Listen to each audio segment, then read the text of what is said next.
Hello, my name is Dr. Kaplan, and I'm a professor at the University of Texas at Austin in the astronomy department.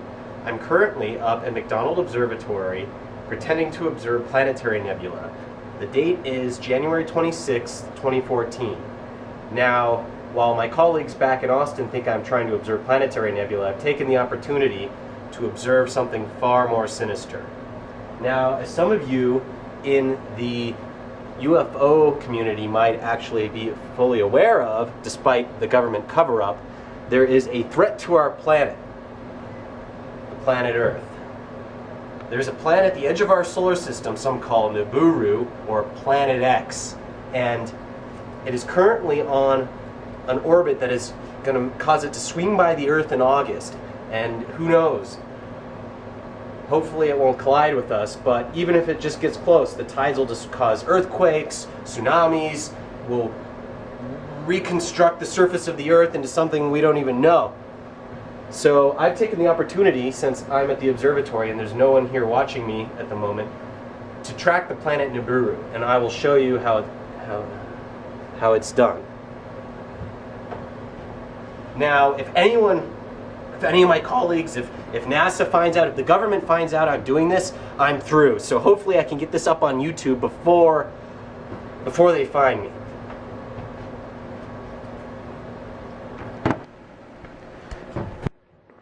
So right now we are in the control room of the 2.7 meter telescope at McDonald Observatory.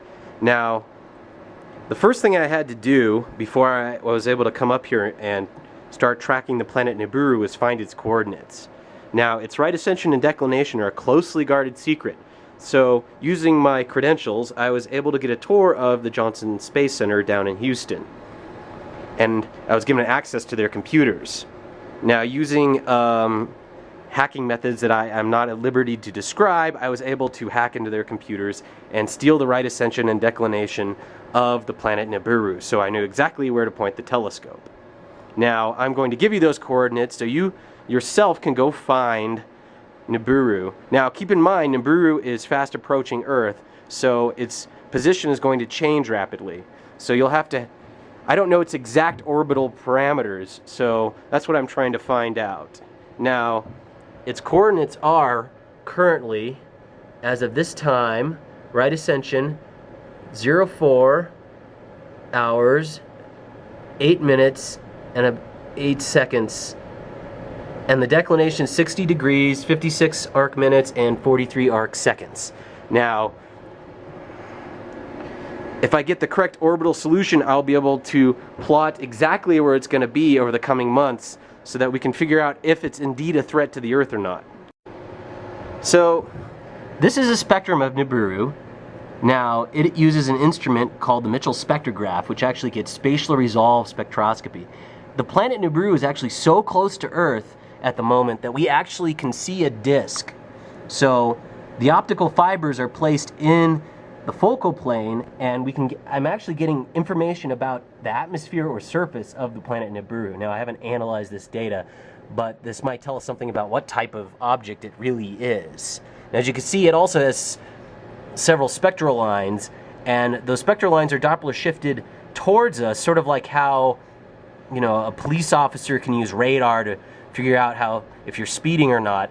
And as of tonight, it is moving towards us, I calculate, at about 200 kilometers per second. So that means it will, if it's on a collision course for the Earth, hit us in about August 2014.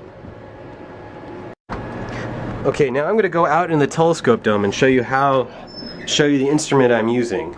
Now, it's almost completely dark out here, so I brought a flashlight.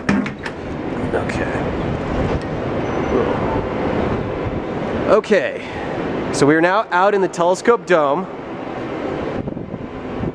and this here is a telescope I'm using to track Nibiru. This is the 2.7 meter telescope at McDonald Observatory. The instrument I'm using to take spectra is called the Mitchell spectrograph. It's also known as Virus P, because it's a prototype for the virus spectrographs going on the HET telescope. Now, it's kind of hard to see, but there it is. There's Virus P. It's that black box surrounded by that blue frame there.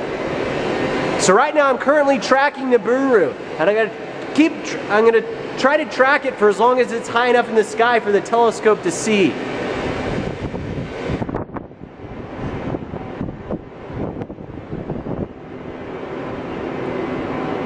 So this is the telescope console that I use to control the position of the telescope manually. Now, when I first point the telescope, I use this hand paddle here and actually this little joystick to move it. So you can move this giant, 50-ton thing with just a little joystick. Now, this computer here is the guide camera. This is what actually causes the telescope to track. Now here you're actually seeing the planet Nibiru. This is probably some of the best footage you will probably ever see on the internet of the planet Nibiru. Now as it gets closer to the Earth, it will actually appear to grow in size. So if I come back, say, a month later, it might be, right now it looks like that, but it might be that big. So we're actually pretty zoomed in here. This is a field of view that's about, 120 by 120 arc seconds. Now to calculate an orbital solution for Nibiru, I have to observe it over several nights. My observing run, which I propose to observe planetary nebula, is for 4 nights. So hopefully I'll get enough information about its changes in position over the 4 nights I have to be able to calculate a decent orbital solution. And also from the spectra I'm getting, I'll be able to tell its motion towards or away from us. So I can actually get 3-dimensional information. Now this is the all-sky camera here. This is showing us sort of a fisheye view of the sky. Currently there's no clouds, which is good because in order to get a good orbital solution for Nibiru, I need to observe it continuously over 4 nights. And if I have poor weather, then it becomes harder to figure out what's going to happen in August when Nibiru comes very close to the Earth. Yes? Yes? No, I'm not. I am pointed at planetary nebula. I'm observing NGC 1501 right now. What do you mean the telescope's now pointed at NGC 1501? Of course it is. There's something wrong with your software. No. No. It's right here. You want me to...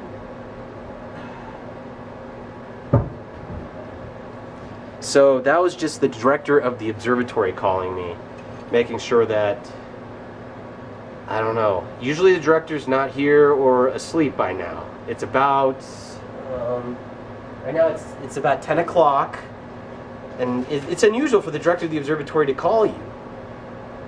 Now, I think he might be in on what I'm trying to do, so I'm probably going to have to point the telescope somewhere else until he goes to sleep. See, all the things I'm doing get put on the observatory website, so anyone can just look up exactly where I'm pointing the telescope. And especially the director of the observatory who has the password to all the computers.